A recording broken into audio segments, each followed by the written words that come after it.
నేను బహిరంగ వాల్యూ కూడా చెప్పట్లా. సబ్ రిజిస్టర్ వాల్యూ చూస్తే గజం 30,000 రూపాయలు ఉంది.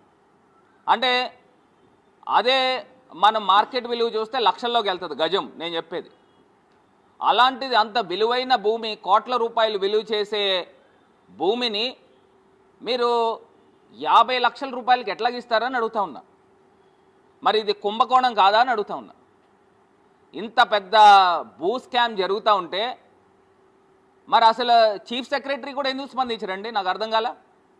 అసలు స్పందించాల్సిన అవసరం ఉందా లేదా అని అడుగుతా ఉన్నా.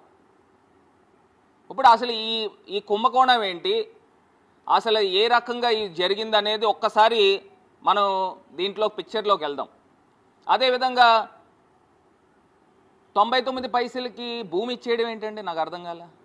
అసలు 99 పైసలకి ఎక్కడ ఇడ్లీ అయినా వస్తుందా, లేదా కనీసం కాఫీ అయినా వస్తుందా, లేదా టీ అయినా వస్తుందా? అసలు 99 పైసలకి వేల కోట్ల రూపాయలు విలువ చేసే భూమిని ఏ రకంగా దారాదత్తం చేస్తారు? అంటే ప్రైవేటు వ్యక్తులకి ప్రభుత్వ భూమి ఏ రకంగా దారాదత్తం చేస్తారని అడుగుతున్నా. నేను ఇవాళ కొన్ని పాయింట్స్ క్లియర్గా నేను చెప్పాలనుకుంటున్నానండి. ఇప్పుడు కేంద్ర ప్రభుత్వ సంస్థలైన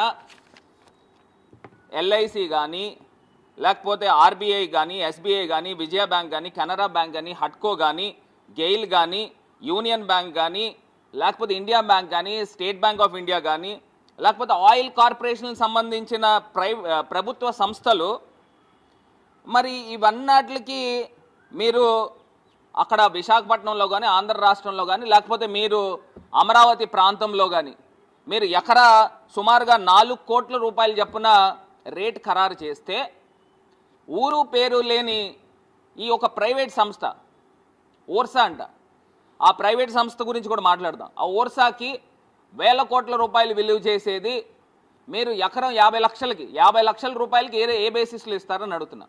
ఇక్కడ కేంద్ర ప్రభుత్వ సంస్థలైన వీటికి మీరు ఎకరం 4 కోట్ల రూపాయలు చొప్పున కేటాయిస్తే ఊరు పేరు లేని ఈ యొక్క ప్రైవేట్ కంపెనీలకి ఏ రకంగా దారాదత్తం చేస్తారు?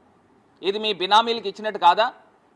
అసలు దీని చరిత్రలోకి వెళ్తే ఒక్కసారి ఇంకా ఇది కాకుండా చివరికి దేశ రక్షణ వ్యవహారాల్లో అత్యంత కీలకమైన ఇండియన్ ఆర్మీకి సైతము మీరు ఎకరం 1 కోటి రూపాయలకి కేటాయించిన సంగతి మర్చిపోబాకండి. ఇండియన్ ఆర్మీకి సంబంధించి మీరు ఎకరం 1 కోటి రూపాయలు కేటాయిస్తే ఈ ఓర్సాకి 50 లక్షలు, అందులోనూ వేల కోట్ల రూపాయలు, సుమారుగా ఇవాళ మార్కెట్లో విలువ చూసుకుంటే 3,000 కోట్ల రూపాయలు ఆ యొక్క భూమి విలువ ఉంటుంది. దాన్ని మీరు 56 ఎకరాలు దారాదత్తం ఏ రకంగా చేస్తారని అడుగుతున్నా. ఇది కాకుండా ఐటీ పార్క్లో 3.5 ఎకరాల స్థలాన్ని ఎకరం 1 కోటి రూపాయల చిల్లరకి ఏ రకంగా ఇస్తారండి?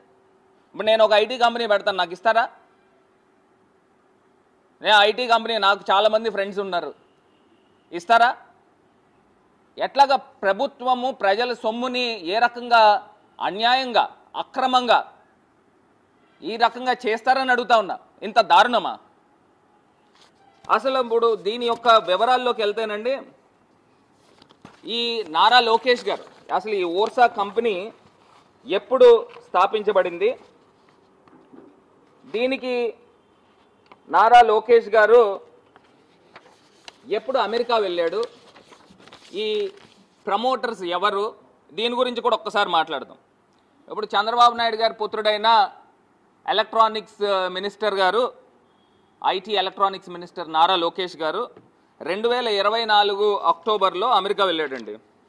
లోకేష్ గారు అమెరికా వెళ్ళంగానే ఆయన ఆర్టిఫిషియల్ ఇంటెలిజెన్స్ గురించి వీళ్ళకి సంబంధించిన ఛానల్స్లోనూ పేపర్లోనూ వండి వార్చేశారు. పుంకాలుగా కథనాలు కూడా తీసుకుని వచ్చారు. ఇక్కడ నేను చెప్పాలనుకున్న అంశం ఏంటంటే, అసలు ఈ ప్రమోటర్స్ ఎవరైతే ఈ ఓర్సాకు సంబంధించిన వ్యక్తులు ఉన్నారో, ఎవరు ఇందులో డైరెక్టర్స్, కౌశిక్ పెందుర్తి ఎవరండి, ఈ సతీష్ అబ్బారి ఎవరు, వీళ్ళకున్న ట్రాక్ రికార్డు గురించి కూడా ఒకసారి మాట్లాడదాం. ఫస్ట్ ఈ లోకేష్ గారిది కంప్లీట్ చేద్దాం. ఇప్పుడు ఈయన అమెరికా వెళ్ళాడు. అమెరికా వెళ్ళిన తర్వాత ఇన్ని వేల కోట్ల రూపాయలు చెప్తున్న ఈ యొక్క ఓర్సా క్లస్టర్ ప్రైవేట్ కంపెనీకి సరిగ్గా 2 నెలల క్రితం 2025 ఫిబ్రవరి 12వ తారీఖున ప్రారంభం అవడం ఏంటి? ఇందులో ఏదైతే ఈ యొక్క డైరెక్టర్లు ఉన్నారో ఈ డైరెక్టర్లు 2024 సెప్టెంబర్ 27 సెప్టెంబర్ 2024న ఇది రిజిస్టర్ అయింది. దీనికి అనుబంధం అని చెప్పుకుంటున్న సంస్థగా ఇండియా ఓర్సా క్లస్టర్ ప్రైవేట్ లిమిటెడ్. ఈ సంస్థ 19 ఫిబ్రవరి 2025లో రిజిస్టర్ అయింది. దీనికి ఇవన్నీ కూడా ఏంటంటే లోకేష్ గారేమో అక్టోబర్లో ఆయన అమెరికా వెళ్తాడు. ఆయన వెళ్ళిన నెల రోజులు తర్వాత వీళ్ళకి ఒక కంపెనీ ప్రారంభం అవుతుంది. ఈ కంపెనీ ప్రారంభం అయ్యి ఈ కంపెనీకి వేల కోట్ల రూపాయలు భూమి దారాదత్తం చేస్తారు. వెంటనే ఇక్కడ హైదరాబాద్లో ఒక అపార్ట్మెంట్లో ఒక ఆఫీస్ కిందన హైదరాబాద్లో ఒక ఆఫీస్ చూపిస్తున్నారు. అక్కడ అమెరికాలో చూస్తే అక్కడ ఒక ఇల్లుని ఆఫీస్ కింద చూపించే కార్యక్రమం. మరి ఇవన్నీ కూడా మోసం చేయడం కాదా అని అడుగుతా ఉన్నా. ఇంత దారుణంగా ఇంత నిస్సిగ్గుగా వ్యవహారం చేస్తూ మరి ఇంత దారుణమైన అంశం గురించి ఎందుకు ఈ ప్రభుత్వ పెద్దలు మాట్లాడట్లేదని అడుగుతున్నా. దీని నుంచి స్పందించాలి కదండి. ఏ బేసిస్లో ఈ భూముల్ని అన్యాక్రాంతం చేస్తారు? ఇది కాకుండా ఇప్పుడు మనకు అందరికీ కూడా గుర్తుండే ఉంటుంది, ఉమ్మడి రాష్ట్రంలో నారా చంద్రబాబు నాయుడు గారు ముఖ్యమంత్రి కింద ఉన్నప్పుడు ఆయన దిగిపోతూ అపధర్మ ముఖ్యమంత్రి కింద ఉన్నారు. అపధర్మ ముఖ్యమంత్రి కింద ఉన్నప్పుడు ఆయనకు అత్యంత సన్నిహితుడైన బిల్లీరావు గారికి శంషాబాద్లో 400 ఎకరాలు భూమిని ఏ రకంగా కొట్టేసే కార్యక్రమం చేశారని అడుగుతున్నారు.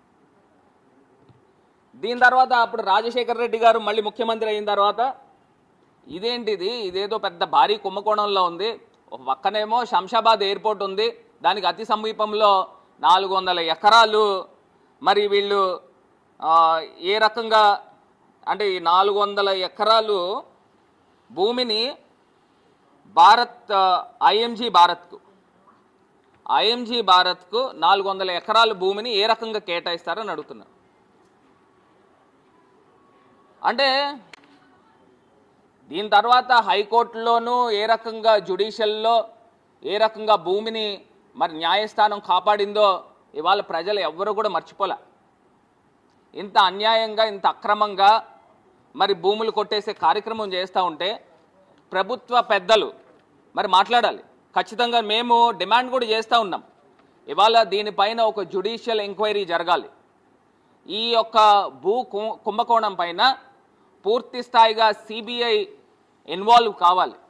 అసలు ప్రభుత్వ సంస్థలకి మీరు ఒక ఫ్రేమ్వర్క్ పెట్టుకుని ప్రభుత్వ సంస్థలకి ఎకరం 4 కోట్ల రూపాయలు చొప్పున మీరు భూములు కేటాయిస్తే ఒక ఊరు పేరు లేని ఈ యొక్క కంపెనీలకి ఇంకొకటి కూడా అతను గతంలో కూడా డిఫాల్ట్ ఉన్న సందర్భం కూడా ఉంది. ఎవరైతే ఈ ప్రమోటర్స్ ఉన్నారో ఈ ప్రమోటర్స్ 21st సెంచరీ కంపెనీలు పెట్టి వాళ్ళపైన గతంలో కూడా కేసులు ఉన్నాయి.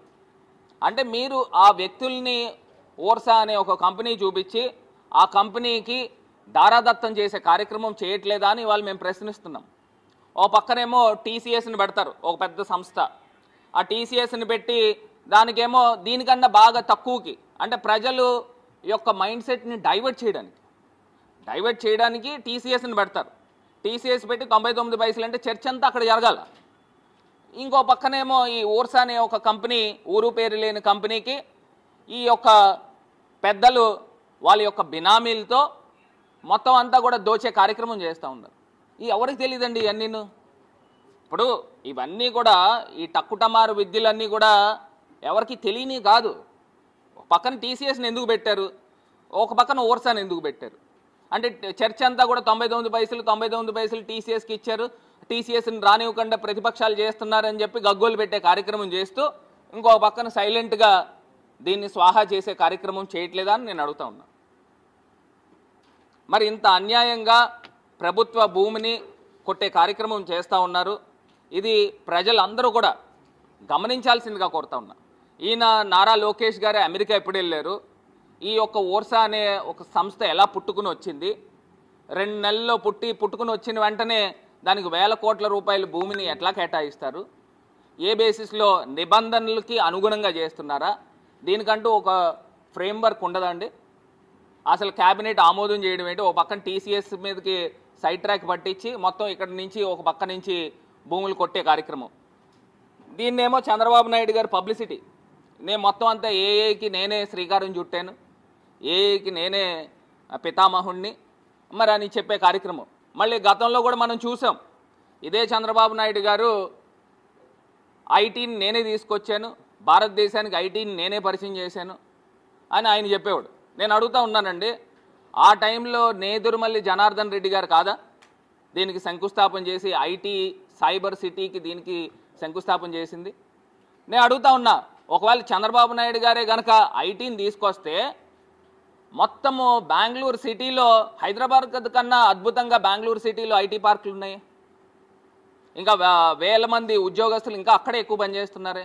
మరి అక్కడ ముఖ్యమంత్రి చంద్రబాబు నాయుడు గారు కాదా, చంద్రబాబు నాయుడు గారా?